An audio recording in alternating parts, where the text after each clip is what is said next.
really kind of, it's so nice to be able to be sharing about organisms like this, these animals and plants, these creatures that rely on this cooperation, basically having evolved a cooperative interaction between each other that we're talking about here, and how that helps to enhance complexity of these environments, these ecosystems. The forests on land here, and these tube worms, which form almost like forests in the ocean in some places, which is actually quite fascinating. I'm excited today, not just because of the subject we're talking about here, because mutualism is something that is where I began my studies in biology. It's my very first experiments in the field that I designed were based on a mutualism. But also because of the people that we have here as guests today as well. So my work in science began with Dr. John Addicott, who was my master's supervisor and who was actually the guy who got me into biology in the first place, because he was a student advisor at the time when I first contacted him. And so I worked in his lab on these fascinating organisms, these yuccas and yucca moths in a sort of a semi-desert environment, and that was loads of fun. So it's a really pleasure to have him here, and he's actually an expert in mutualism. That's what was the center of his work as a professor at the U of A, University of Alberta, and University of Calgary, and also Dr. Amanda Bates, who is somebody that I'd spent time working on the ship with when we were studying hydrothermal vent communities in the deep ocean during a later part of my studies. And she is now actually a professor at the University of Victoria, and a Pew Research Fellow, and has been doing some spectacular work on so many different things as well, not just not just hydrothermal vent communities, but all sorts of others as well. And so I invite both of you and everybody, also Ascher and Makwala, to please share whenever you can any fascinating information that you'd like. Should we begin by some of the shares that you have on some of the organisms that we're talking about here, for example? So I know, for example, Amanda, you had some nice photos of the tube worm that we're going to be talking about here. And this is especially interesting because a lot of people may think that, worms are not maybe that interesting to draw and so on, but this one is really loads fascinating, and we'll see as we discover the parts of it as we go. But if you'd like to, I'd encourage you to share your screen. There, you got it there, actually, and I'll just let you take it away. Sorry.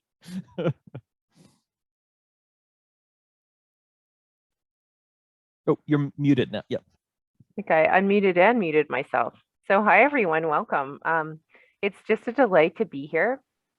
And I'm actually sitting in a lab that sits on the traditional territories of the Songhees, the Esquimalt, and the Wasanic people. So I live and work in this incredibly beautiful place on what we call Vancouver Island now. And these animals that we're looking at actually live in the waters off of Vancouver Island, about 200 kilometers offshore, about a kilometer down in depth, even 1,500 meters or 1.5 kilometers in depth. And so what we're looking at here is a beautiful image that if you Google hydrothermal vent worms, you will see this pop up all over the place on the internet. And I want everyone to think about this for a sec, because this image was taken with something called film. So it was taken with a camera a really long time ago, and it still remains one of the most beautiful pictures we have. So what we're looking at is a huge field of worms. These white tubes are what Julius is going to share with you, and kind of how to draw these tubes. And they're white because they're covered in bacteria. And then what we have are these gills that are kind of coming up, these fluffy red bits. And when scientists first saw these, because these were a surprise to science in the 70s, we didn't even know these worms existed. And when people first looked at these, they thought, oh, okay, these gills must be how these animals are removing things from the water column and feeding on those things in the water column. But they actually have a secret. And I think Julius is going to tell us a little bit about the secret of these worms in a bit, which is about their mutualism. And then in the background, we have a great big black smoker. It's called the black smoker chimney, and the water coming out of here is about 400 degrees. So very, very hot. And the worms are in much cooler fluids. They're sitting around these black smokers. And this is a huge field of them that's providing habitat for all sorts of other animals. I'll let you jump in, Julius, because I bet you have some things to add here.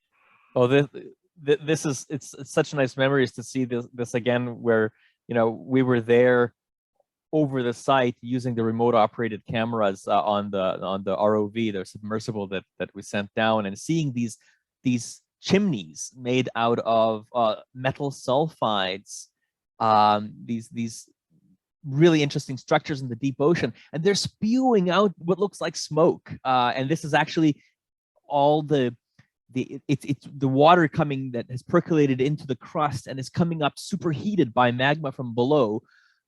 It's precipitating out all of these particles of metal-rich sulfides, and it's also the stuff that's making up the chimney as it slowly deposits on it. So it's just a strange place to be. So it's surreal to see this in life, and to see these photos. It's just beautiful to see it. And you've got this complex microbial and animal-based ecosystem there, and we're going to talk about how those interact with each other, and how we have this beautiful complexity, oases of complexity. Like if you're in the desert and you come across this, palm tree based oasis, a bunch of life suddenly out of a desert, basically. You have these massive communities of animals there that are based on a combination of interesting types of bacterial activity, and also mutualisms. And this is where, and actually, John, I'd like to ask, as being an expert in mutualism, if you could maybe sort of define for us what mutualism is at the same time while we're looking at this as well, because this is something that I think would be interesting to be able to hear from somebody who's worked on this all your life as well. Well, the history of ecology tended to focus on nature red in tooth and claw, so competition, predation, those kinds of interactions. But it's been known for a very long time that there are many kinds of interactions between organisms that are mutually beneficial, and that's where the term mutualism comes from. Sometimes it gets intertwined with the concept of symbiosis, which is one of the things we'll be seeing in these tube worms, where there's a symbiosis of two organisms living on or in, one organism living on or in another organism. And of course, there are many times when living on or in is not a good thing. That's when you get parasitism. But when the interaction is beneficial, as it is in this case, then we call it mutualism. And there's all kinds of mutualisms all over the place. And the one that everyone would be familiar with is just pollination. If you see a butterfly going to a plant, or a hummingbird, and I know Julius has hummingbirds in his yard all winter. Once there are flowers out there, then they are mutually beneficial with the plants that they interact with. So that's the concept behind mutualism. Thank you. Yeah, that's a really well summarized bit of it. Oh, and look at this. This is, anyway, Amanda, go on, continue with this, because these are spectacular images. Yeah, these are tube worms. So this is the same type that we were just looking at, but now we're looking a little closer. So you can see a scale worm that's sitting in the very center of this image if you look really, really carefully. And these scale worms are sitting on the tubes of these worms. So we see their gills, and those gills are taking in oxygen and reduced sulfur, and basically delivering these materials to bacteria which live within the body of this worm. And those bacteria in turn are producing fixed carbon, basically sugar and other molecules for their host. So it's a mutualism in that way. So the worms are getting, a food source from these bacteria which live within them, just like corals and algae on a coral reef system. But I just want to show. Sorry. Oh, so go ahead, Julius. I was just going to say, it's interesting to think about it, because the worms, they have no mouth. They can't eat anything physically. They take in all this stuff through those gills, and they're basically farming the bacteria, just like we would have wheat fields, for example, and harvest the fruit from the seeds from the wheat. Inside of them, these bacteria that are living, as John was saying, that organisms living inside of one organism inside of another one. This is what's happening here, and they're basically effectively farming them but producing a habitat, a place for them to live, in return for food that they produce. So yeah, sorry, I wanted to just Oh, that's great. point that out there. It's an interesting way to think about how these interact. But yeah, beautiful Yeah, and so stuff Julius, just to follow from that point, these guys are super healthy worms. They're on a brand new hydrothermal vent that's just emerged. There was lots of fluid coming out of that vent, so that means the bacteria have this source of chemicals. But I just wanted to show you before you move on. Yes, there These you go. worms Yeah. come in different shapes and sizes. So what these actually were affectionately called were short, fat little happy tube worms, and then long, skinny tube worms. And these were just these two different shapes and sizes of these worms. And the ones on the left, you could guess, are a really healthy system with lots of chemicals that are emerging and really, really high fluids coming out of the seafloor. But the ones on the right are at a site that's actually where the system is waning or dying. So the venting fluids slowly decrease through time. And this is what they look like in those areas where there's a different chemistry. It's interesting to see that, and that brings to mind the interesting point that these systems, they're very they're volatile. They change a lot. There's a lot of flux. Venting takes place in one area, and you get these beautiful chimneys form sometimes, or sometimes no chimneys, and then that moves to other locations as well as the water moves through different parts of the space, the aquifers under the surface of the seabed, and then it pops up in other places, and you have eruptions, and then that creates more of these channels for water to come up, and yeah, so you get this change in the community all the time. Julius, could you comment on the extent to which these tube worm colonies in and around the vents are then foci for the rest of the diversity in the community, and how that would compare with, let's say, a place that's half a kilometer from one of these vents? And that's actually a really good point of how much I was reading that the tube worms, these particular species, can produce something like up to 60 to 70 or more % of the biomass in the surface area for a lot of the other organisms, the other animals that live in that area. And all their tubes, they produce surface for other animals to cling to. And of course, Amanda can point out, she's worked with some of these animals, like the limpets, the leptodrylis, for example, that are crawling all over these as well. And they provide this wonderful habitat and growth, or places where bacteria can grow that are then grazed by other animals. And that changes, of course, over short spaces from where the venting takes place to, as John was saying, just even a few 100 meters or tens of meters, there can be almost like a desert-like environment comparatively. Yeah, so they're a really amazing resource. And what's interesting, I don't know, Julius, if you were aware of this, but I remember when we were at sea, there was a PhD student at the time, Bria Governor, and she put out just pipes, just tubes, and put them out near the vents. So there was no venting fluid coming through these tubes, and animals were attracted just to the tubes. Little amphipods and things kind of would swarm over top of them. Yeah, just because of the habitat complexity. So even that habitat complexity is really key. It's totally, they're very opportunistic. They'll jump on whatever opportunity they have to occupy space, because if you have a surface that is other than just the soft, silty sediments, you can have growth of bacteria on them, or a place to lift off the surface of the ocean floor so you don't get grazed as easily by other predators.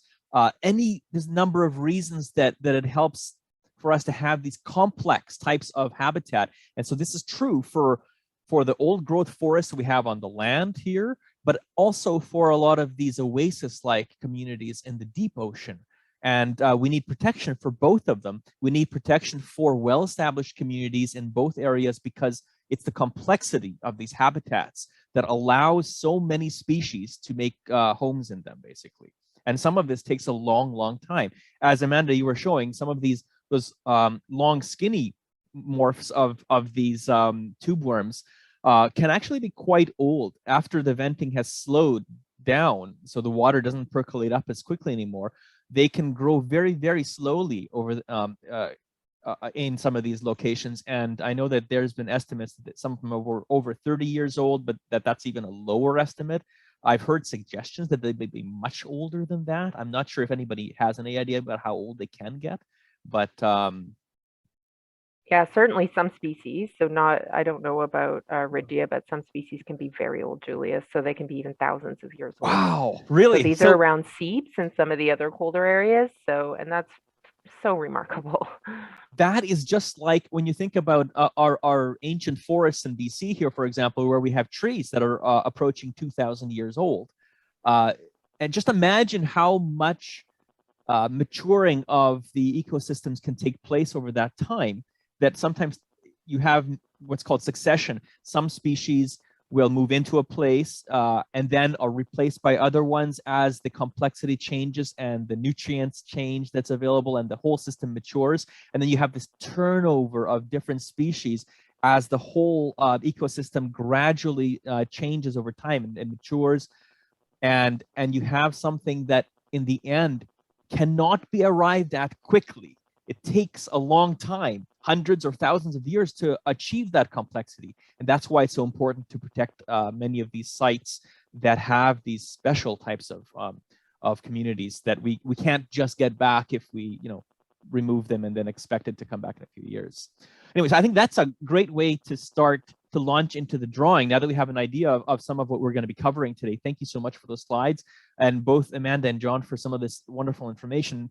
And this has been a really great way for us to interact, and please keep doing this throughout the whole thing. But I'm going to start sharing my screen now and launch into the actual drawing itself. This is going to be a bit quicker than most because these organisms are a little simpler in their, well, I say that now, but they're actually much more fascinating than I think that we could appreciate even.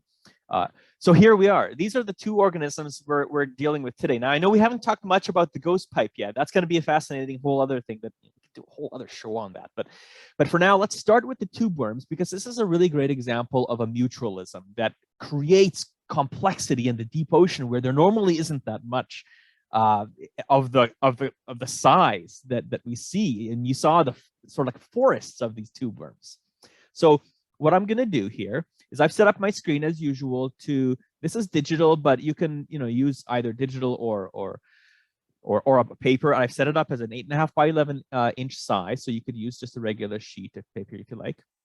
I'm going to draw in two colors. If you have two colors, great. If not, that's okay. You can kind of draw with one color and that works too. That's kind of an idea of what we're after here. So I'm going to take that off and we're going to start with the tube worm. And so the tube worm here, okay, what we're doing here first is we're going to space out where we're going to draw this on the page. We're going to put the tube worm on the left side if you have your page sort of horizontally or landscape. The little circle on top there, we're going to use that later as kind of like a microscope view to look at some of the sort of this formed bacteria inside the tube worm to get an idea of what it looks like. But we're going to draw the tube worm to its left there. So kind of keep in mind where you're drawing this on the page. And if you can sort of match it up to where I have it on the page, that will make it easier for us to arrange the page. Okay. So the first thing that we're going to do here is start, and I'm going to zoom into some parts of this as we need to.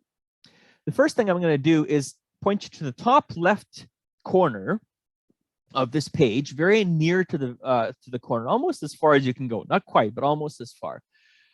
You want to draw kind of like a squished down heart.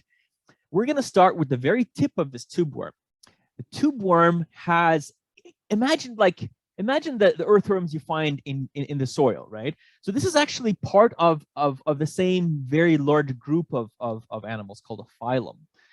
It's like the sort of like the earthworms, but a lot different. In many ways, it's much more complex. We're going to start with this sort of squished down heart shape in a small one. It looks something like this.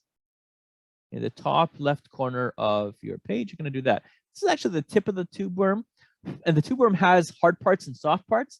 That beautiful white long tube that you saw was the part that the tube worm secretes on the outside to protect it, because there's lots of things like crabs and others that'll try to take little snippets of it otherwise for their own food. This tip here is the end of it. It's something that is called the obturaculum. Sorry, you don't have to worry about that word, but it's the very tip of it. Okay, so that's the first part there. That gives you an idea of how big you want to make it on the page. Okay, we're gonna kind of add a little bit of detail around it.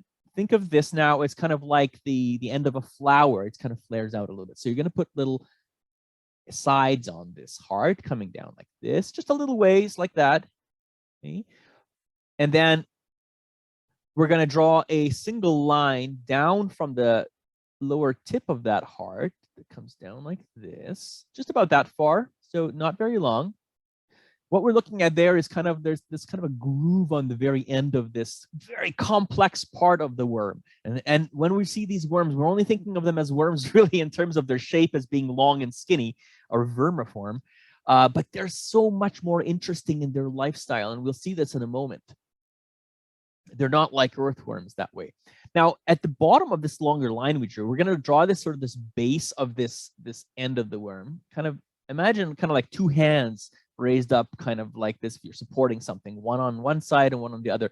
What we're doing here is drawing the base of that end of the worm that holds the plume of gills. It's weird to think of worms having gills, right? But when you live in the ocean or in the water in general, you need a way to get stuff out of the water that you need, like in the case of fish, for example, oxygen, and then to be able to expel the carbon dioxide that we would normally just exhale into the air. They need to, move it off into the water.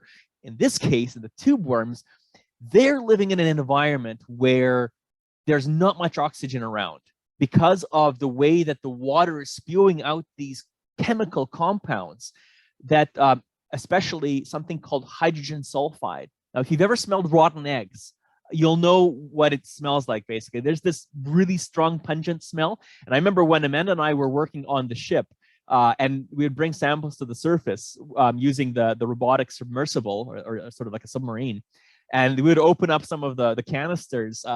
They would reek like strong smell of rotten eggs, which is hydrogen sulfide. It's a very energetic molecule. It holds a lot of energy that bacteria then use.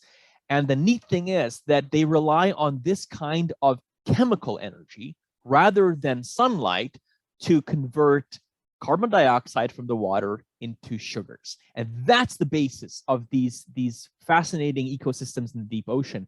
They use chemical energy rather than light energy to power their the ecosystem. And the base of these food chains and food webs is based on chemicals coming up from deep in the Earth's crust rather than light from above. It's a fascinating environment. Anyway, so the gills are what extract these chemicals from the water and provide it to the farmed bacteria within their bodies. So anyway, we're going to complete this tip of the worm here. Going to draw these two sort of like little curvy lines coming from the middle of the heart down toward the base here. And it doesn't look much like a worm right now at all, but we'll see in a second how this all fits together. It's kind of a neat, complex shape at the tip of the worm that holds its gills. Now, this worm is a group that it belongs to a group called the vestamentiferans. Now, the word sounds a lot like vestment, which is a vestment is kind of like a cloak. Clergy will sometimes wear these robe-like cloaks. These worms are called this partly because they have these kind of wing-like structures that come out from the sides of the soft body, and they wrap around the worm, kind of like a cloak. So we're going to draw that here. That happens just underneath the very tip of the worm. So you're going to go to the bottom of those sort of like hand-like bases that we drew, and just going to draw a couple of curvy lines that come down like that, and then downward further about that far, and then come back up like this. That's one end of, imagine a robe coming around from the back and sort of joining at the front. That is one side of it. And I'll just draw an extra little line here. I'm going to zoom in a little bit here so you can see a little bit better, okay, what we're doing. There you go. You can see a little bit of the preview lines I've set up, so it makes it easier for you to see what's happening. And then the other side here, this is kind of, imagine a collar, right? Like, for example, on my vest here, I've got this collar that I've zip up, and if it's open like this, that's kind of what we're seeing there. Those two two bits on the end here are kind of like collars of this robe-like structure. It wraps around the worm. The worm, imagine the body of the worm is just in between those. And we'll see a little bit more as we add the trunk, for example, trunk being the main body of the worm. And then up here, you can just draw a dotted line coming down from the ends of those two sides you put up on top here. And I say dotted because we don't want this to show up ultimately, because that is where we're going to draw the gills. We don't want to sort of show the backside of the worm, but we'll just kind of give an idea of where the body of the worm would be. So we're sort of seeing through the gills there. It's a weird looking animal, but you saw the photos that Amanda had shared, and you can see how this is that bright red part of the worm. And by the way, that's kind of why I'm drawing in red here, is because it kind of shows, sort of conveys that that's the red part of the worm. And they're bright red because their blood contains a hemoglobin kind of like ours. Like, that's why our blood is red.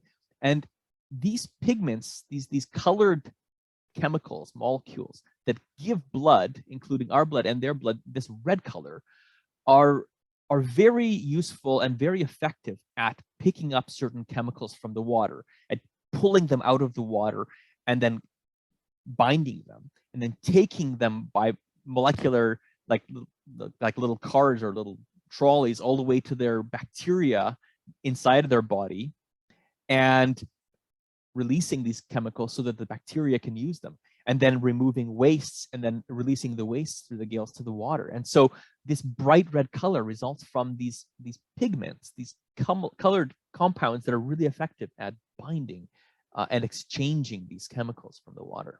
So now we're going to put the gill filaments in. I'm going to erase those little arrows I put there because those aren't really necessary. I just wanted to point out to you the collars of that vestamentum, which is that structure on the worm. Part of that, by the way, is going to be encased, and we'll see in a moment, in that hard white outer tube, which is what gives tube worms their name. So you can't see all of that, but we'll see in a second. We're going to have a little bit of a sort of an X-ray view of the worm that way. So we're going to start by putting these filaments around the worm. Now, to think about how this works, that top of the worm there, it kind of like almost like a little bottle, is surrounded by gill filaments. And when I say filaments, they're kind of like long, narrow, like strings almost. The way they're arranged is, if you go and look at your eyelid, and you see your eyelashes arranged all along your eyelid, you've got this series of long, like filaments, right? Long stringy hairs pointing out, but arranged in a row. So these worms have a similar situation where they have a bunch of these filaments, these gill filaments, through which the blood flows and it's exposed to the water, close to the water. But each of these filaments is part of this kind of like an eyelash set called a lamella. And there are about 30 or 35 of these lamella groups along the worm. And each of these has tens of these filaments coming out. So what we're going to draw is the filaments, but keep in mind that these filaments are part of groups of these, or rows of these beautiful filaments all along the worm. So we're going to start with a couple of them, one on one side here, and they're flexible. You saw those beautiful plumes, red plumes in Amanda's photographs. And so this is one thin little filament. And why are they long and thin? Because a long and thin structure has a large amount of surface area compared to its volume, or how much space it takes up. And that's important because it allows faster exchange of these chemicals with the water. And so they're wonderfully evolved that way. There's another filament about midway down here. And I'm only drawing a few of these ones to begin with, and then one at the very end of the worm. And you'll see they kind of get shorter toward the end a little bit.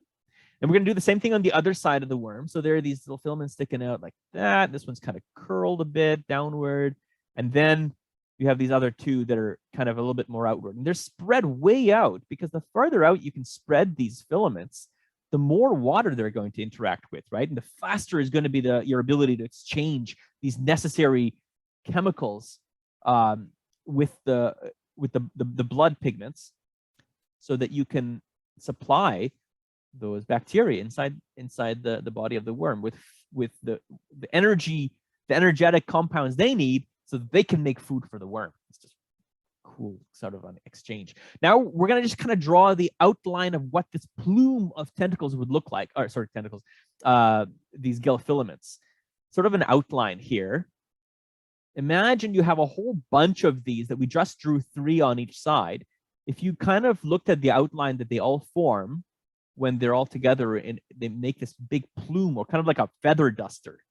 And there are actually some worms that are called feather duster worms that are another group of marine worms that have these fascinating groups of gills as well. So in a similar sense, it looks like a feather duster if you look at it.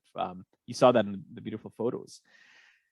So once we add a bunch of these filaments, you can kind of fill this in if you want, just make a bunch of these filaments. Remember that there are about 30 to 35 or so of these filament groups going up, but then imagine these continue around the worm's body like this. So we're only seeing some of them here. And that's how you get those beautiful plumes, bright red plumes. You can actually, if you wanted to make models of these using something like maybe pipe cleaner with really long fibers, and then you stick it into sort of like paper straws that you cut up into sections, and then use a pencil to widen out some of the tubes. You can make your own little feathered little worm models. You can explain that afterwards. Maybe I can provide that in some of the materials for learning afterwards. So here we go. We got just a bunch of filaments. They don't have to be perfect. They move around, right? So you can be bending in different ways. So there we've got sort of the tip of the worm now. The gill filaments, you've got the center of the worm, the obturaculum, and then that vestamentum, which is kind of that thing that wraps around it. The other thing we're going to do now is, I'm going to zoom out, because we're going to put the body of the worm in, which is oops, hang on, I used the wrong thing there. It's okay. Called the sort of the trunk. Okay, this is. You're going to start at the bottom of that vestamentum that you drew. And actually the trunk continues up through the vestamentum as well, but we are only seeing the front portion of it, which is that wrapped around bit. Now this worm, and I'm going to sort of harken back to something Amanda said about the forms of these worms. Remember how she mentioned that there were the short fat types and the long skinny types? And the short fat ones were the really healthy ones that were growing quickly because they were exposed to a lot of those hydrothermal vent fluids. Hydrothermal vent fluids, I'm using the term here, that's the water that's percolated through the crust and has been expelled in those beautiful, smoke-like venting coming up through those chimneys. So that's what contains all the energetic chemicals that the bacteria in the worm need. And that water gets mixed with the surrounding seawater. So the surrounding seawater gets a lot of those chemicals in it. So these plumes of gills in the short fat worms are basically the kind that we are drawing here. Now, you can also draw the long skinny type if you like. If you want to do that, you got to make those gills shorter, for example. And then the length of the trunk is going to be longer too. But the trunk of the short fat types is still actually relatively skinny when you look at it, compared to an earthworm. It's still relative. It's about maybe, I think I recall reading about 20 times as long as it is wide. So, decent length. So we're going to draw that trunk, and it's kind of curved. So I'm going to start up here. And if you draw down from there, and we'll give a kind of curve as well as we go down here. And it gets, you'll see as we draw the other side of it, it'll get narrower toward the bottom because these worms grow from the bottom up. They attach themselves to, some like rock surface or the surface of some of these chimneys that we saw, and then they'll grow from there. So we're going to start now from the bottom of the line we drew of the trunk, and we're going to start it very narrow at the bottom because that's the part that is at the very base where the worm, where it started out in a very narrow tube. We're going to draw the tube afterwards. And it'll get thicker as we go towards the top. So you see how it's narrow at the bottom? It's got a sort of narrow, like tail-like thing almost. It goes a little bit wider and wider as we go up, like this. And then in a moment, we're going to see one of the miracles of biology and the whole basis of the mutualism, which is going to take place inside of this trunk. This worm, as we mentioned before, has no mouth. We didn't draw a mouth. We didn't draw eyes. Very alien compared to a lot of the things that we experience here on the surface of Earth, above the water. That's where the mutualism comes in this particular case. And remember, as John was saying, there were different kinds of mutualisms. Some are based on exchange. It's all based on exchange of something for something else, right? I give you something, you give me something. We benefit from that cooperative exchange.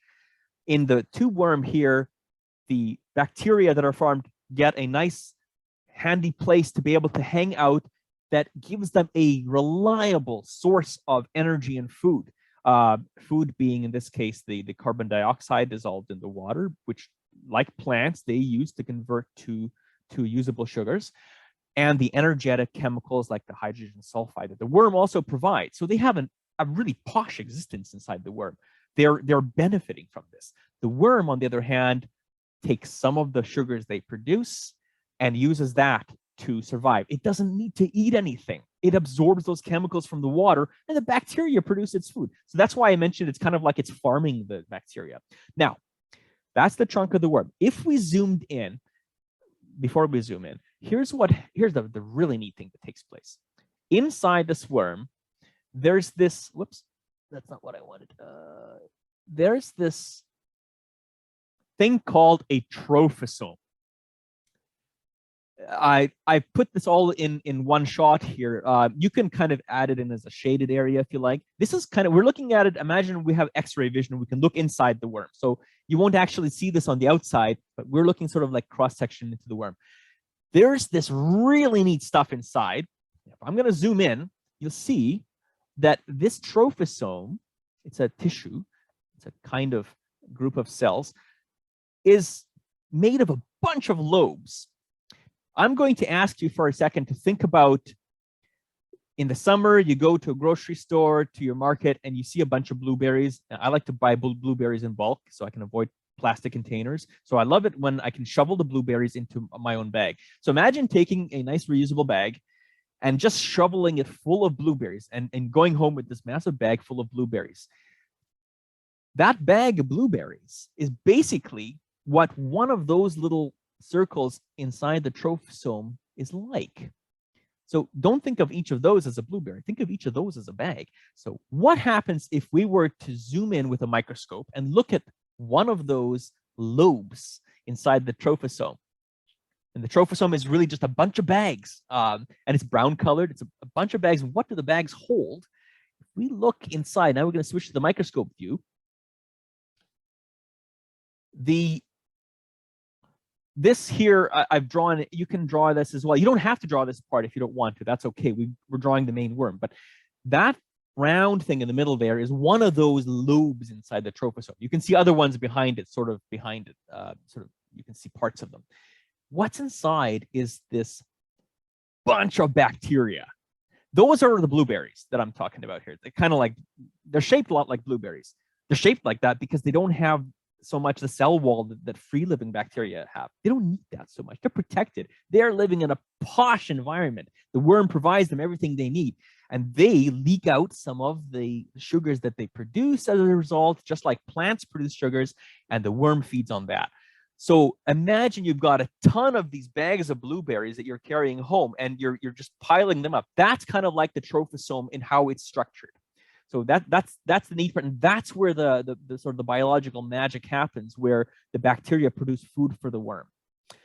So here we have on the left our worm at full view, and then that's our microscope view of those trophosome lobes inside.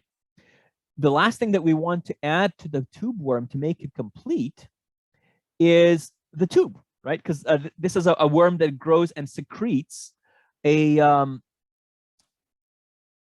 this interesting material, which is rich in something called chitin. Now, if you ever held an insect in your hand, you were touching chitin. Insects produce that hard skeleton on the outside of their body. That's what makes them so hard and you know, crunchy, not crunchy, if they're accidentally squashed. But that's what makes them hard. It's the material called chitin. It's a hard material, kind of like wood in plants is hard, but this is a different kind of material. These worms produce a tube made of this chitin, and that's that beautiful white tube. So what we're going to do here is I'm going to turn this on and start putting that in place. Here we go. And I'm going to switch colors now because I'm just going to make this in black so you can see, you can tell it apart from the rest of the worm that we've drawn so far, that soft part. What we're going to do is make this, I'm going to zoom out a bit or move this around. You're going to start at the top of the worm, part of the way down that vestamentum. Remember that the cloak-like, robe-like thing? You're going to draw in black color or whatever other color you want, or or white even, this sort of ring-ish structure like that, kind of like a C on its side. That's the part, the open part of the tube.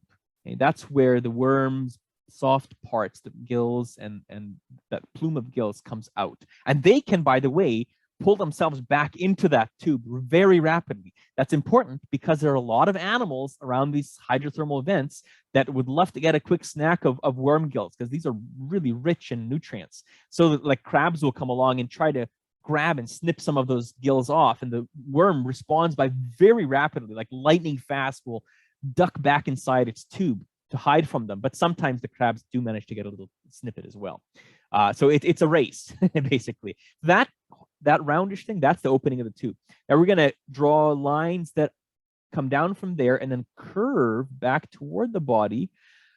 This line, and then from the other side, the same thing mirrored, represents the outside of the tube. And it's going to be just a little bit wider than the trunk or the main body of the worm. And just like the trunk, as we go down and follow along just outside the trunk, it gets narrower as well as we go toward the bottom, following along just like is the case for the main body of the worm. Okay, way down here, and I'm gonna, whoops, that kind of made an extra line I didn't want there. My computer does that sometimes, but that's okay. I was just gonna move this up here so that we can get to the bottom of the worm and continue this all the way down to the bottom to where the worm would have attached its tube at the very bottom, which would be on some hard surface. And then just again continue up along the other side of the worm like this to complete your tube. Again, we're kind of looking through this. So normally you can't see through this tube. If you're looking at a picture of the worm, you saw Amanda's photos that show that most of what you see is this tube. And in life, this would be a bright white tube. We're just kind of representing it by a line showing the outside edge of it here, like that. So now you have kind of like an X-ray view of the worm, the soft part inside of this tube. This fascinating animal that is able to use this tube as a house. The last thing that we need to do to that tube is add on these what are called sort of annulations. And actually, Amanda, I'm actually not sure what it is that each of these so imagine like each time that at the end you have this open sort of like a goblet where the worm comes out. But this has happened several times as it grew, right? And so I guess we're going to put these little C-shaped things around the tube at sort of regular intervals like this, kind of like you did at the top. And then if I zoom in, you'll see that to complete these, we're just going to add another little line here to show that each of these is actually a little bit of a widened part. Amanda, Yeah, what? and Julius, this is the vestamentum secretes that tube. That's the vestamentum that does that. Okay, yeah. okay. And that's why I guess it's got that shape outside that makes it kind of splay outward. That makes a lot of sense. Okay, so that's really cool. So that's the function of the vestamentum. Why do these worms have that weird cloak-like sort of structure there? Well, there it is. Yeah, and also to hide. So they can use that to duck down in their tubes when crabs are coming and trying to nip at those gills too. So the vestamentum, it allows them to kind of provide traction against the tube and to pull themselves in then. Yeah, well, this is based on what I've observed. So this so there you go. So some of the function of why these worms are shaped the way that they are. Now, if you wanted to do this realistically to complete your drawing, you'd want to kind of erase out some of these lines here that you don't normally see.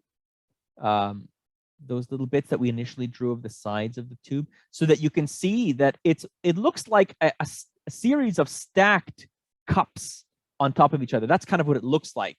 Each time that the worm grows a bit, it secretes more of this chitinous hard material, sort of hard, because it's still a flexible tube, but hardish, and it protects them against predators.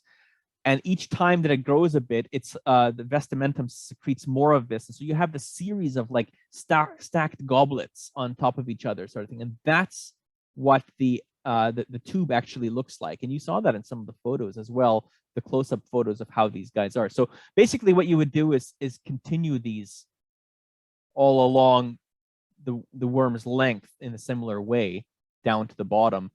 They're getting smaller and smaller as you go toward the base of the worm. So like, for example, down here, we've got much smaller ring. Again, they're just a little bit wider than the tube diameter itself.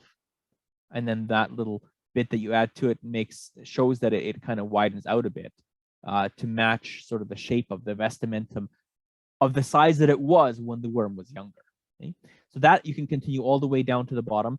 I'll let you finish that after, but we can move along at this point. John, would you like to add anything as well to this in terms of whichever, either in the kinds of mutualism you can get? Because what we're looking at here, an exchange of nutrients for living space. We have for pollinators, you mentioned, we have exchange of nectar, so food for pollination so they can reproduce. But mutualisms are fascinating that way.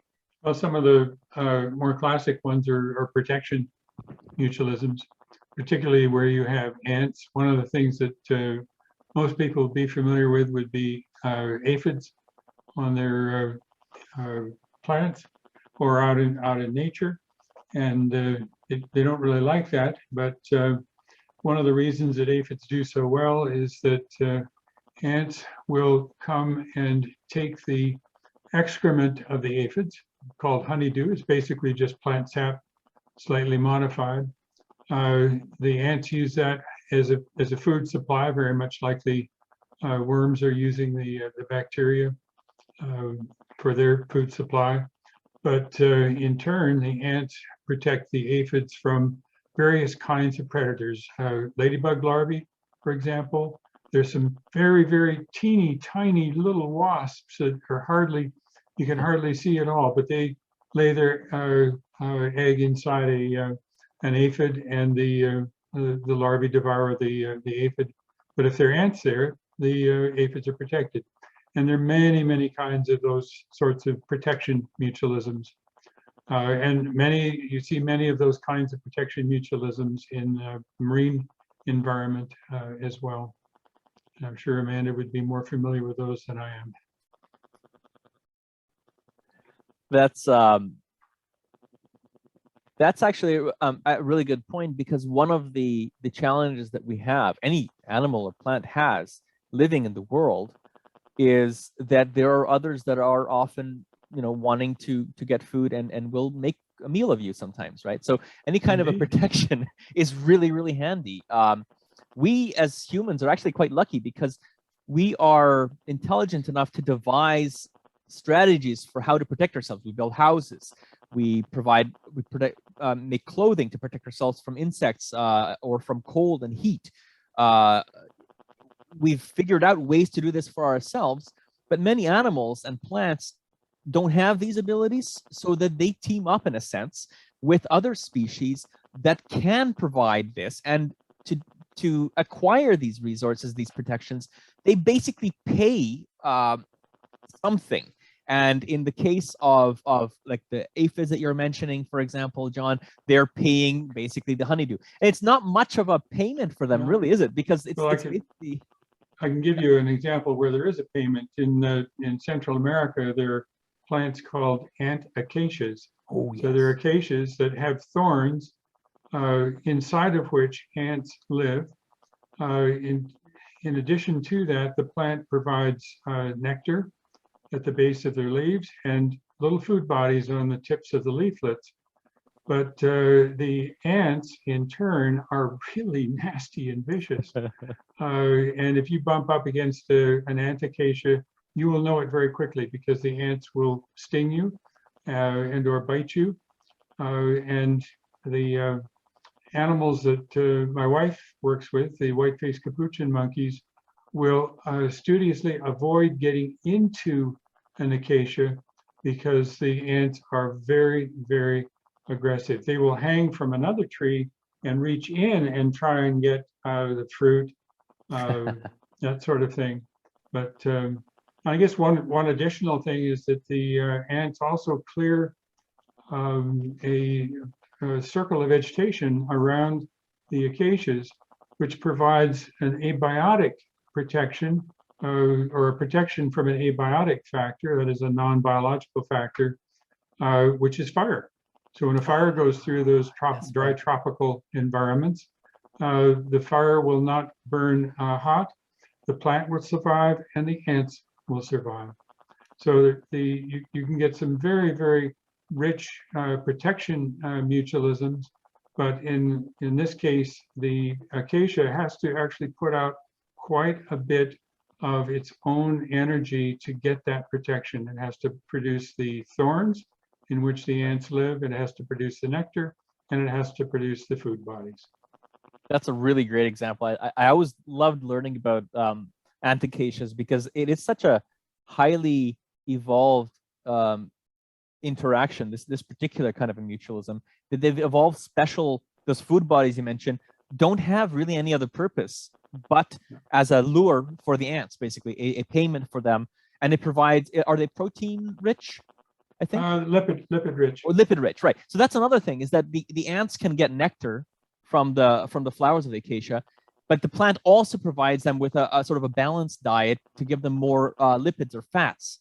So it's a really strong investment into attracting a group of animals that has the means to protect it from other creatures and, as you mentioned, from fire as well. So one of the things that comes back to some of the things that you were mentioning before with the tube worms, with other animals coming into the environment.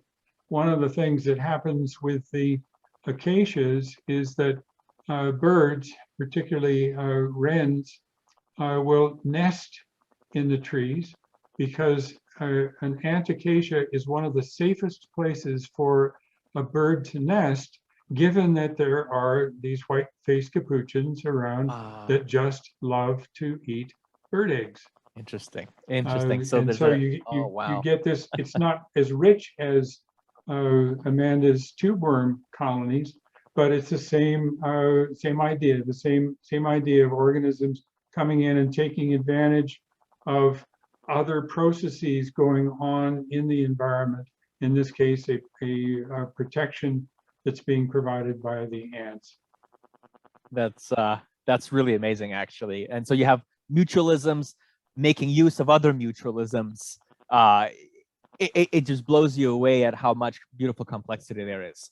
Yep. I noticed our time is pretty advanced, so what I'm going to do, instead of doing the full drawing slowly of the ghost pipe, I'm going to kind of reveal it in a sense so that we can draw it afterwards as well, and just to kind of explain what's happening here, just so that we move along real quickly to wrap things up here.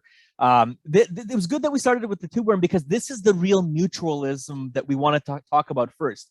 The ghost pipe is an interesting one, just to shift gears real quickly here. Oh yeah, you can, if you can stick around, great. If not, it's been a huge pleasure to have you. But yeah, thank you so much, Julius. This is absolutely wonderful. I loved this hour. It was wonderful. Thank you so much. Thank you. It was Bye-bye. great pleasure. Thank you, Amanda. Thank you so much. And just now for the ghost pipe here, as I said, I'm just going to reveal the whole thing instead of doing the drawing, but we're going to talk about, this is fascinating here, because remember in that seminar or that webinar that we did where Suzanne Simard was a guest, we did the mother trees. We covered the mother trees, which are large ancient trees and forests that act as sort of a hub for many, a huge resource or a huge source of mycorrhizal fungi, which are mutualistic fungi that form these interconnected networks between trees in these forests. And at the surface of individual roots of the tree, they form this covering or mantle around the roots, where there is an exchange that takes place. The fungal partner gathers certain chemical compounds from the soil that are important for the plant, like, for example, phosphorus and other compounds. And in exchange, when the plant provides some of the sugars that it produces by photosynthesis, that the fungus can then take and use. And this network is a way by which trees can exchange these nutrients, these sugars between each other, and larger trees can benefit younger trees in the forest that have less light in the bottom. And that actually benefits the whole forest as a whole in many ways. Not that that is sort of the goal there in a sense, but it does actually happen. So you have these mutualisms with a fungus that connects the forest, that actually improves increases the structure of the forest. Oh, there, John's got a copy of Finding the Mother Tree by Suzanne Simard, which is an excellent book, by the way, if you wanted to read that. That's wonderful. So here we have a plant, and I'm just going to turn this on here. The plant is the ghost pipe, which is, I'm just going to put all the components here in place, is it evolved from another plant, just like a tree, that had a mutualism with these fungi, but now it has evolved to a point beyond that. It cheats on the mutualism. It has evolved into a parasite. Now, you often hear of fungi being parasites on other animals or plants, but this is the reverse. The plant is the parasite, and the fungal partner, which is a mutualist, the trees, is being parasitized. Now, parasitism, as John was explaining, is where one organism takes something from another organism without giving something back. Mutualism is when you give something back as well, but parasitism is where you just take something. Maybe you don't eat the whole organism because that would be predation, but parasitism is like, for example, if a tick latches onto you and sucks your blood, it's taking some of your blood. It's a parasite. The plant is taking some of the sugars that the fungal partner has received from its tree partners, and is using those sugars, and the plant has no chlorophyll to make food using light. It's white, it's bright white, has no green in it. It's even lost the genes to make chlorophyll. It's a white plant that grows out of the forest floor in dark environment, doesn't need light, because it gets all the sugars from fungus. If we looked at the microscope view of that, you can see at the bottom of this ghost pipe plant that I've drawn here, there's a mass of roots, and they're weird coral-like shaped roots, but not very many of them compared to many other plants, because it just uses that as sort of a place to interact with the fungi. And if you looked at these roots under magnification, like that's a tip of a root there in our magnified view of that bunch of roots that we're looking at here. If you looked closely, you would see that there is a kind of a mantle, or like a coat, if this is a cross section, a coat of fungi that have grown massively around those root tips. In trees, that coat of fungi would be where you'd have the exchange taking place, where the fungi would give the plant, basically, or give up to the plant some of those chemicals like phosphorus that they collected from the soil, and water as well. And the plant would leak some of its sugars into the fungus. But it's the reverse here. Here you have the plant taking some of the sugars that the fungus removed or obtained from trees and other plants with which it is a mutualistic partner. And so it's a reversal of that role of the two partners here. It's not known yet whether the plant provides anything to the fungus at all. So most likely it's a parasitism, but it could also be that we just don't know enough about the system yet. Perhaps this plant is providing something useful for the fungus, because the fungus, after all, is the one that grows around the roots. That's a bit of an investment of complex structure there. So maybe there's something we don't know yet. This system is actually actively being researched now. So it's a fascinating reversal. And in some ways, you can think of this plant, this ghost pipe, which grows in forests around here in BC as well, as sort of being a parasite of forest trees through the fungal partner. We don't know if the fungus actually loses much, but it's sort of like a conduit or pipe of nutrients from trees that some of it ends up in these ghost pipe plants that are white in color and have no pigments to produce their own sugars photosynthetically. And so that's kind of what they look like. And actually, Makwala, you may have some additional information, do you, about how these plants are used culturally or medicinally? Do you know anything about those ones, about those aspects of it? Over here in Kwakwaka'wakw territory, we didn't have any cultural uses for this, but I think maybe the Salish did. I'm not too sure though. So that would be interesting. I know that it produces some compounds like salicylic acid, which is similar to what some willows produce, and I know that willows are sometimes chewed on for headaches. I don't know if that was the reason or how these were used, but I think I read something about them being used as salves for the eye. So some of the crushed parts, and that some of those compounds can actually be helpful for maybe reducing inflammation or something. But it's in some places it's used as well. It's a weird organism because again, it just won't grow on its own. It absolutely needs these fungi. Yeah, so it's interesting that way. And John, anything else? Have you actually encountered these plants in the wild as well? Or because I've never seen them myself in person, I'd love to. I've seen them or are ones like them. There's a, again, I can't remember the species name, but there's one in the Sierra Nevada, bright red. Generally yes. they used to be called saprophytes. Right. And the thought was that they were just taking organic matter from the soil, but I think we know now that they are hooked into the mycorrhizal system.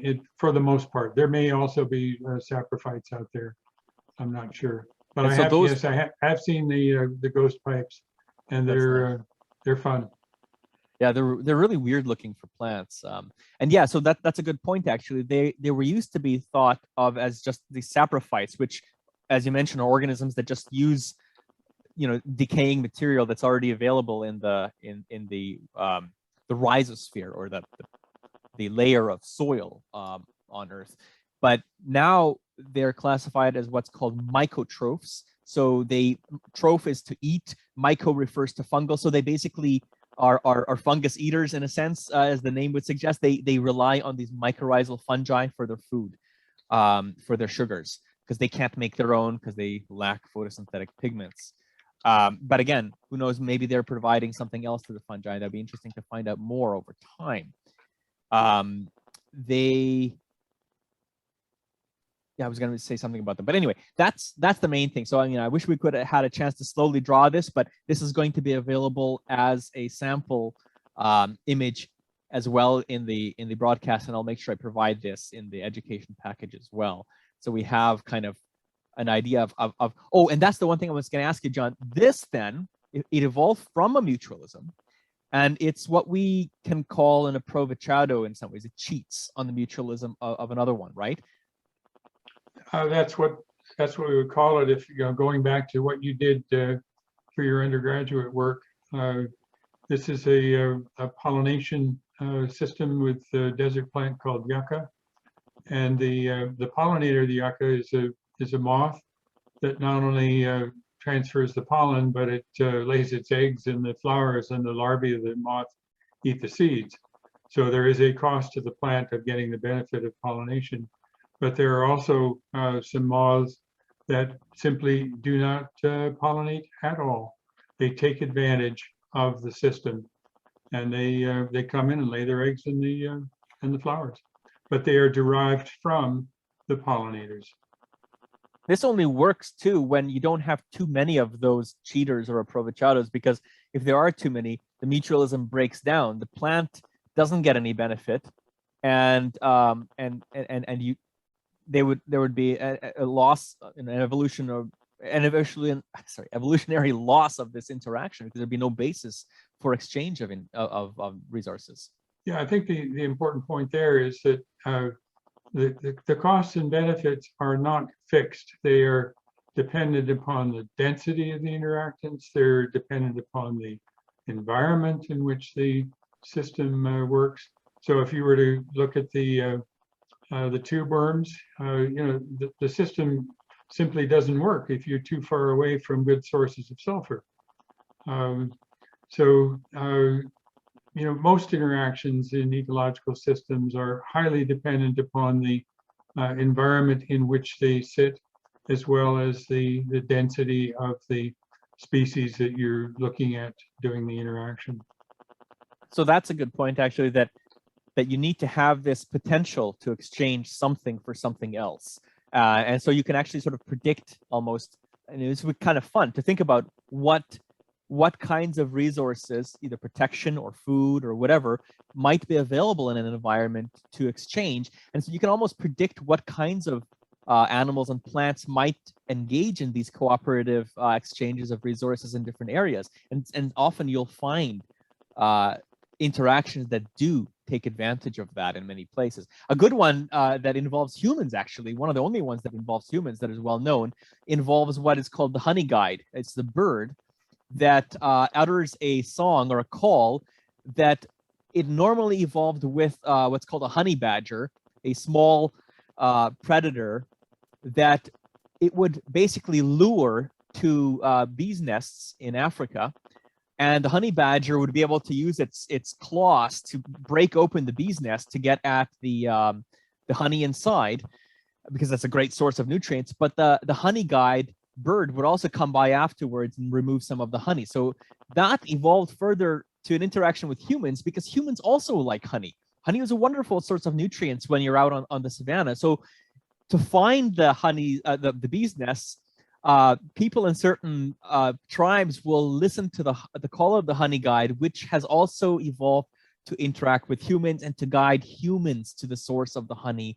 And these humans continue to support the mutualism by voluntarily leaving some part of the bee's nest and the honeycomb with honey attached for the bird to enjoy. So it's a wonderful example of how we can voluntarily give back to a wild organism to facilitate this interaction, this positive interaction. And it's a nice model to use for how we as humans can in general do whatever we can to help increase the health of biological systems all across the world. Because right now we have such a massive footprint, such a big negative influence through our use of burning fossil fuels, using up habitat space from other species, overhunting, overfishing, cutting down forests. Clear cutting forests in BC is a big issue. So if we can do whatever we can to preserve these animals and plants and fungi, that will benefit many organisms as a whole. And so we can sort of think of ourselves as mutualists with the biosphere. We could be doing that. We could, by giving back, help to increase the fitness and the health of the biosphere, which will benefit us because we rely on a healthy biosphere for our food, for building materials, for the very stable climates that we would enjoy living in. So one of the things that we can do, aside from volunteering with organizations that help to conserve different species, is, for example, to write to our politicians to ask them to formulate policies that will help to protect various ecosystems from harm by industries that might want to exploit them for, overexploit them for resources. These are many different things that we can do to benefit the health of the living part of the world around us. And so the mutualism is an excellent model to use as sort of an outlook that we can use toward living on a planet that sustains us, and therefore that we should make sure that we do what we can to give back to in order to help not just all the life forms here, but ourselves in turn. I think it's a very good model. It does emphasize the the interdependence and the mutual benefit, but you also have to remember that the benefits always come with cost. So you don't get something for nothing. You have to put something in order to get something back. But it's a trading of things that I do better than you and you do better than I. Yep. And there we go. Yeah, I remember from your lectures there that there's no free lunch was something that came up several times. That has always been something that I've kept in mind a lot here. But the fact that mutualisms evolve from systems where animals compete with each other and plants compete with each other shows that there is a net benefit to them. We can come away with an overall better condition if we interact, using creative trading effectively, than if we were to continue to try to live in the absence of a mutualistic partner. So there is good reason to think that it's worth making that investment in the first place. Yes, it costs us initially, but it is an investment. Just like if you put money in the bank, it'll grow over time. If you invest it wisely. When you plant a seed in a garden, it grows into a plant and you can harvest fruit, but you have to put the work into allow it to grow, to provide the fertilizer, remove weeds that might compete with it. But if we put that investment in there, we'll get a net benefit from it. We have nice fruit. And it's a similar thing for the whole biosphere. We get all kinds of benefits from it. If we hold back on burning too many fossil fuels, we'll end up with a far less unstable climate. And we will, as a whole, be able to live over a much larger part of the earth and be able to grow our crops more effectively in parts where now there's a lot of danger of losing them. Yeah. That kind of puts us. Oh, sorry. Yeah, go on. Oh, sorry. I just wanted to say thank you to Julius and to John. I know that we've gone really over time, but I didn't want to cut us off because it's just been such a wonderful conversation and there's been so much good knowledge. Thank you to everyone who stuck around kind of 20 minutes past when we said. Yes. We super appreciate your listening. Definitely want to echo what Julius is wrapping up with right here and thinking about how we can be in good relationship with each other and with all the beings. Makwala, do you want to add anything before we say goodbye?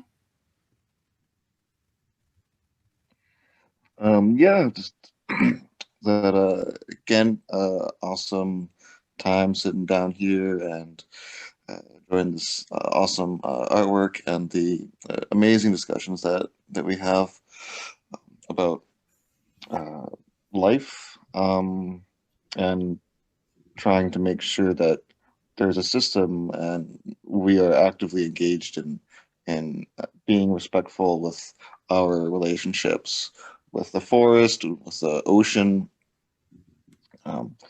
It's, we're talking about mutualism, and I think I saw someone in the comment section mention reciprocity, and that's how we should always go about the way we walk in life, and put our heart between everything we see, say, and do. And yeah. Yes, what can I do, right, is the attitude that I like to kind of promote that way. And I agree, it's so wonderful to see that. And this is something that many studies have also shown, is that people who, or groups of people who are more responsible stewards of ecosystems, they end up having a lot more healthy ecosystems around them, and they benefit as well. And I appreciate that. For sure. Yeah. Well, thank you everyone for attending this session, for engaging in all the different ways that we interact with one another. A huge thank you to John. It was amazing to have you and all of your knowledge. Of course, thank you to Julius. Always a pleasure. And a big thank you to Makwala for all of your words. I hope everyone enjoys the rest of their day, and we will see you here for the next Learn to Draw. And with that, I'm going to say goodbye. Yeah, thank you very much.